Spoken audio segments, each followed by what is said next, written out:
오늘 영상을 끝까지 시청하신다면 감성적으로 찍은 나의 사진 첩속 사진을 어떤 특별한 기술 없이 멋진 보케 사진으로 바꿀 수 있습니다.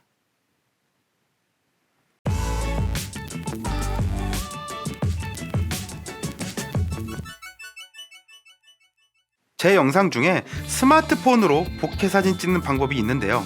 이건 사진 찍는 기술로 촬영을 하는 겁니다. 그런데 이렇게 사진 찍을 때 설정하는 거 말고 이미 찍은 사진을 변형하여 보케를 만드는 방법에 대해서 오늘 알려드리려고 하는 건데요. 누구나 쉽게 충분히 할 수 있는 거니까 걱정하지 마시고 저만 따라오시기 바랍니다. 일단 보케를 만들 사진을 찍어야 되겠죠. 저는 밤에 초광각 모드로 최대한 보케가 안 생기게끔 사진을 찍었습니다.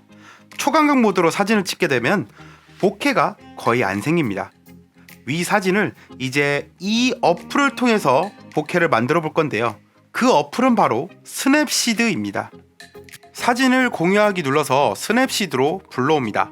그러면 이러한 창이 나오게 되는데 지금은 가로 모드라서 우측 하단에 연필 모양이 있죠. 이건 도구입니다. 도구를 터치해 줍니다. 그러면 여러 항목들이 나오는데 이 중에 아웃 포커스라고 되어 있는 항목을 터치해 줍니다. 자, 그러면 생소한 화면이 나오죠. 가운데 작은 원과 그 주위에 그려져 있는 큰 원. 지금은 쉽게 말해 가운데 원은 초점이 맞는 영역이고 큰 원은 초점이 점차적으로 흐려지는 부분입니다. 일단 보케만 만드는 방법에 대해서 먼저 설명하고 나중에 초점을 어떻게 이용할 건지 계속 알려드릴 테니까 원리부터 알아봅시다. 일단 초점이 맞는 모든 부분부터 없애볼게요.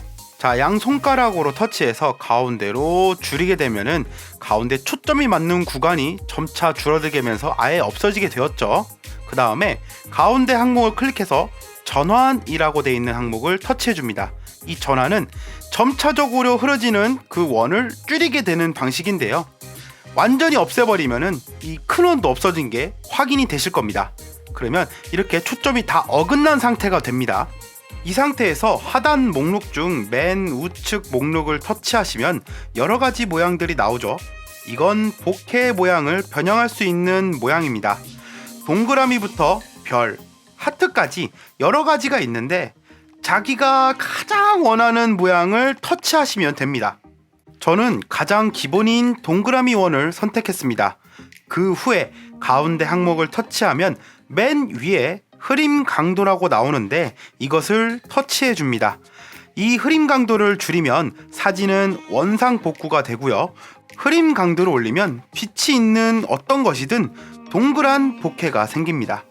강도를 올리면 올릴수록 보케 크기는 더 커지게 되고요. 벌써부터 뭔가 감성적인 보케 사진이 만들어진 것 같지 않나요? 자, 다음엔 보케가 있는 상태에서 모양을 한번 별로 바꿔보겠습니다. 별로 바꾸니까 보케가 별로 병행이 되었죠. 역시나 흐림 강도를 줄이면 별의 보케가 없어지고 흐림 강도를 올려주니까 별 보케가 강조가 되는 걸 확인할 수가 있습니다. 뭐 다른 것도 마찬가지예요. 하트로 해도 하트 모양의 보케가 만들어지고요.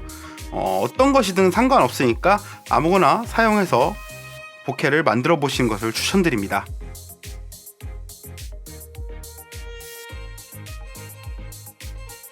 자, 이번엔 이 초점이 맞는 부분과 점차적으로 초점이 흐려지는 부분의 원을 통해서 사진 속 보케를 좀 더 전문적으로 표현해 볼 생각인데요. 좀 전에 간단하게 설명해 드렸는데 이 초점이 맞는 부분의 원을 보시면 작은 원과 큰 원이 있습니다. 이 작은 원은 무조건 초점이 쨍하게 맞는 부분이고 큰 원은 작은 원으로부터 바깥으로 가면 갈수록 초점이 흐려지는 부분입니다. 작은 원은 손가락 2개로 터치해서 그 크기를 조절할 수가 있고 큰 원은 하단 목록 중 가운데 목록을 터치하여 전환이라는 항목을 조절함으로써 그 크기를 조절할 수가 있습니다. 자, 이 동그라미 초점을 이용한 방법은 보통 가운데에 인물이 있고 뒤쪽에 빛이 있을 때 사용할 수 있습니다.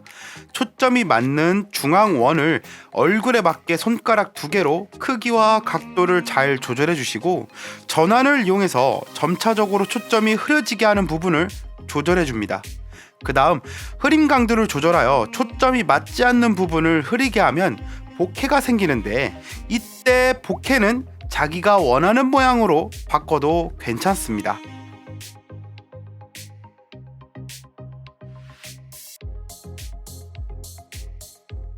자, 이번엔 방식이 원이 아니라 선으로 초점을 맞추는 방식에 대해서 알려드리려고 하는데요. 하단 목록에 이것을 터치하면 선의 초점 방식이 나옵니다. 이 방식도 안쪽 선 폭은 초점이 맞는 부분이고, 바깥쪽 선 폭은 점차 초점이 흐려지는 부분입니다. 이것을 이용해서 위 사진을 바꾸어 보겠습니다. 일단 선폭을 사진상으로 볼 때 가장 가까운 쪽에 초점이 맞도록 내려줍니다. 가운데 부분이 초점이 맞는 부분이기 때문에 저는 차량의 헤드라이트 쪽 부분에 맞춰줬는데요. 그 다음 전환을 터치하고 점차 흐려지는 부분을 적절하게 조절하여 줍니다. 그리고 마지막으로 흐림 강도를 올려주면 초점이 맞는 부분과 흐려지는 부분이 자연스럽게 나뉘면서 보켓 또한 별 모양으로 잘 만들어진 것을 확인할 수가 있습니다. 자, 지금까지 이미 찍어버린 사진의 감성을 더하게 만드는 보케 사진에 대해서 알아보았는데요. 카메라는 렌즈 앞에 종이로 모양을 잘라서 이런 사진을 찍을 수 있지만, 스마트폰 렌즈는 작아서 힘들죠. 그래서 이러한 점을 고려해 많은 어플들이 진화하는 것 같습니다. 다음에는 인물을 중심으로 빛 배경만 깔끔하게 흐려지는 어플에 대해서 준비했으니까요. 많은 기대하시면서, 저는 혼카 꿀팁코치 찍형이었습니다. 그럼 안녕.